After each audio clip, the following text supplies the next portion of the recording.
Yeah, so let's really kind of get into it and delve into some details. And we can go back and forth in the impact that we have with our clients. Because in the first part of it, where we're really talking about the first impression, for me, my conversation piece of it includes how you dress from head to toe. How easy do you make it for people to really have an insight or an idea, one, as to why you're there? What are your intentions based on what you've worn, but also what you do and who you are. Some of your personality really has to show up in what you wear because when people show up and they have some fun about them, there's an assumption that they're going to be a fun person to talk to or be around. Plus, there's a sense of happiness that they exude that is always attractive. Hmm.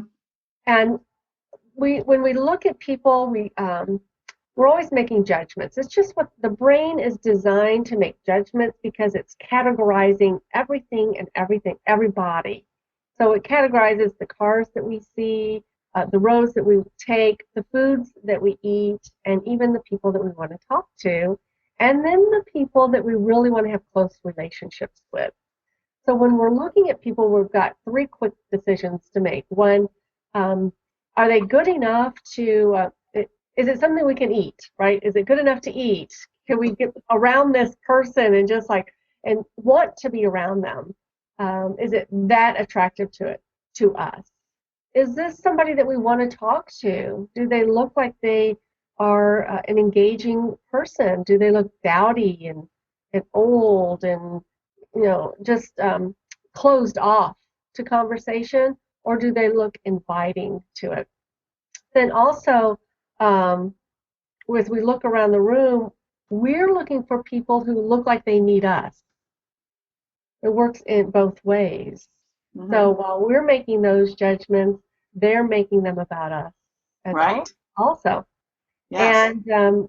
And then of course you got to decide quickly in a room, who do I need to go and talk to first? Quick 7-second first impression, and we go to talk to somebody. Once we open our mouth, Then there's another opportunity for judgment or connection to take place.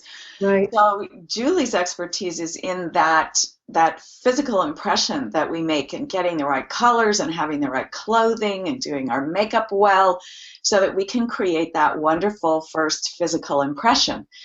My work is about your vocal impression. So if Julie gets you set up with this fabulous wardrobe, the great makeup, the right jewelry, the right accessories, and helps you with your body language so that you really are presenting yourself physically well. But then someone walks up to you and says, "Hello, how are you?" And you say, "Hello, my name is Susan." You're just going to blow that whole first impression completely out of the water, aren't you? That's true. There's So, a real disconnect. They look great, but yes, they don't sound so great. that's right. So, if your voice is incongruent with your physical presentation, that's very confusing to people. And another example of being incongruent with your voice is if I say, "I'm so excited about going on that trip tomorrow, I can't wait."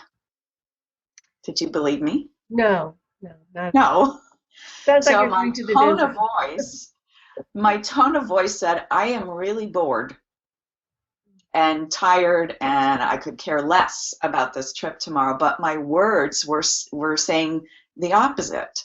And Right. that's also confusing. So if here you are presenting this wonderful physical presence, but your voice is either really monotone, lacking in expression, or it has this kind of irritating quality, or you're a grown-up woman and you sound like a little girl and your voice is kind of high and just doesn't have any sort of authority in it, then again we have this incongruity.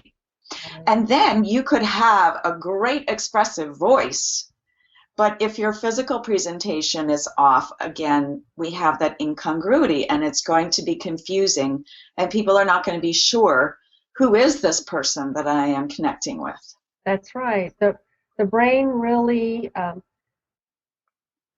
stops when there are these inconsistencies and incongruities. It says, wait, something's wrong here. I'm not quite sure what it is, but you tend to emotionally step back from that person.